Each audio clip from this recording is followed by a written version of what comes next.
Voter তালিকায় গরমিলের দায় নিয়ে কমিশনের কোপে রাজ্যের ৩ সরকারি আধিকারিক।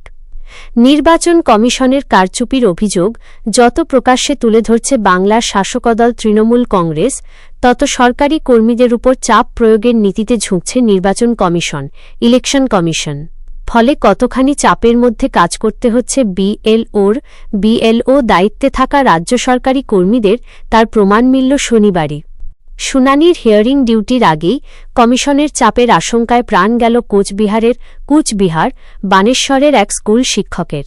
অন্যদিকে শুনানির পরে আদৌ ভোটার তালিকায় নাম থাকবে না ডিটেনশন ক্যাম্পে যেতে হবে, সেই দুশ্চিন্তাও জারি ভোটারদের মধ্যে। সেই চিন্তায় এবার প্রাণ গেল হুগলি রিসরার ৮৫ বছরের এক বৃদ্ধের। বিরোধী দলনেতা রাজ্যে এসআইআর প্রক্রিয়া শুরু হওয়ার পর থেকেই বিহারের উদাহরণ তুলে ধরে রাজ্যের বিএলওদের হুমকি দিচ্ছিলেন। এবার ২ জেলার ৩ আধিকারিকের বিরুদ্ধে এফআইআর দায়েরের নির্দেশের পরে নতুন করে আতঙ্ক বিএলওদের মধ্যে। কোচবিহারের বানেশ্বরের পূর্ব গোপালপুর চতুর্থ পরিকল্পনা প্রাথমিক বিদ্যালয়ের শিক্ষক ছিলেন তিনি। কোচবিহার উত্তর বিধানসভার ইচ্ছামারি এলাকার ৩ নম্বর বুথের বিএলও দায়িত্বে ছিলেন শিক্ষক আশিস ধর। শনিবার সেই বুথের ৩৯ জন ভোটারের শুনানি হিয়ারিং ছিল। তার আগে শুক্রবার রাতে মানসিক চাপে অসুস্থতার পরেই মৃত্যু হয় আশিস ধরের, দাবি পরিবারের।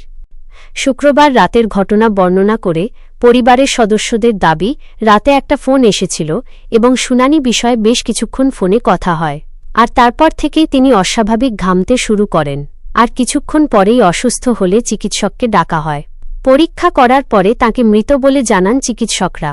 এদিন খবর পেয়েই মৃতের বাড়িতে যান কোচবিহারের তৃণমূল জেলা সভাপতি অভিজিৎ দে ভৌমিক। মৃত্যুর ঘটনার প্রতিবাদে সরব হন তিনি। পরিবারের সদস্যদের সমবেদনা জানান। অভিজিৎ দে ভৌমিক জানান, তিনি পরিবারকে দুশ্চিন্তার কথা বারবার বলেছিলেন।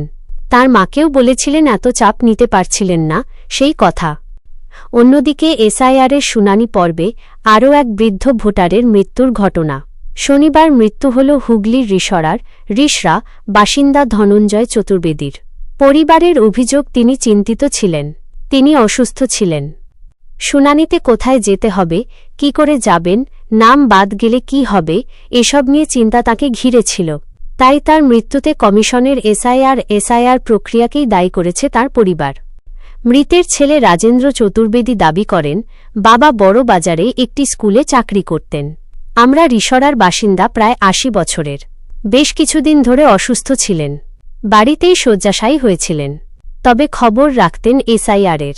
গত ২৯শে ডিসেম্বর বিএলও শুনানির নোটিশ দিয়ে যায়। তারপর থেকেই বাবা দুশ্চিন্তায় ছিলেন। আমাকেও ৫ তারিখে ডেকেছে। পরিণতি: কোচবিহার ২ নম্বর ব্লকের ইছামারি এলাকার ১০৩ নম্বর বুথের বিএলও আশিস ধরের আকস্মিক প্রয়াণে শোকস্তব্ধ এলাকা। অভিযোগ উঠেছে, এসআইআর, স্ট্যান্ডার্ড ইনফরমেশন রেজিস্টার এবং ভোটার তালিকার কাজের অতিরিক্ত চাপ সহ্য করতে না পেরেই হৃদরোগে আক্রান্ত হন তিনি। ৩রা জানুয়ারি তার বুথের শুনানি হিয়ারিং ছিল, জানিয়ে গত ২ তারিখ রাত থেকেই তীব্র দুশ্চিন্তায় ছিলেন তিনি। এই ঘটনায় নির্বাচন কমিশন ও বিরোধীদের আক্রমণ শানিয়েছে তৃণমূল নেতৃত্ব। শোকাতুর পরিবারের পাশে থাকার আশ্বাস দিয়েছে ঘাসফুল শিবির। ভোটার তালিকা সংশোধন ও এসআইআর সংক্রান্ত কাজে নিযুক্ত কর্মীদের মানসিক স্বাস্থ্য ও কাজের চাপ নিয়ে উঠতে শুরু করেছে বড় প্রশ্ন। রাজ্যে ফের এক বিএলওর মৃত্যু। ঘটনাটি ঘটেছে কোচবিহার ২ নম্বর ব্লকের ইছামারি এলাকায়। মৃতের নাম আশিস ধর। অভিযোগ, কাজের চাপ সহ্য করতে না পেরেই হৃদরোগে আক্রান্ত হয়ে মৃত্যু হয়েছে তাঁর।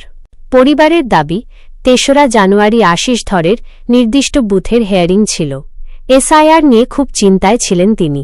২রা জানুয়ারি রাত থেকেই প্রচুর টেনশন করছিলেন বলে জানা গিয়েছে। এরপর তাঁর মৃত্যু হয়।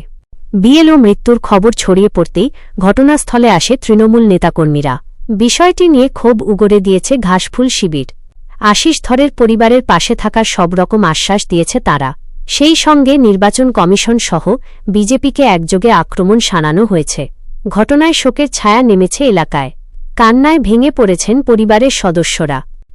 জানা গিয়েছে, কোচবিহারের ইছামারি বানেশ্বরের ১০৩ নম্বর বুথের বিএলও হিসাবে কাজ করছিলেন আশিসবাবু। শনিবার তাঁর বুথের ম্যাপিং না হওয়া ভোটারদের শুনানি প্রক্রিয়া ছিল, কিন্তু শুক্রবারই মৃত্যু হয় তাঁর। উল্লেখ্য,